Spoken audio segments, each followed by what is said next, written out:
So, ito na mga madam. Final result after wash. Look at that. O, wala na yung curve kanina. Kahit anong katingin pa yan pailalim. So, yan. At saka ito ay air dry lang. Malamig lang to. Look at that. Here na. Punta ka dito. Oh. Tsaka magaan siya sa paramdam na madam. Yan. Lightweight siya. Parang, madam, malambot ang buhok mo.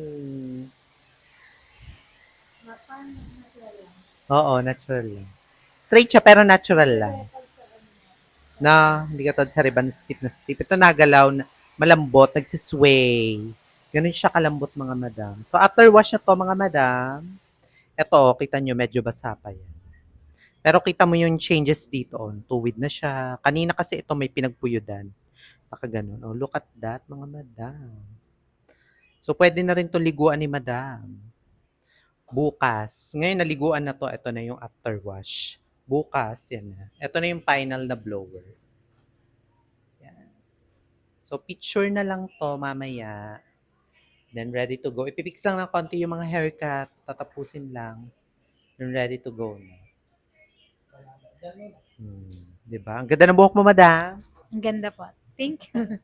Kahit hindi. O, diba? Pak na, diba?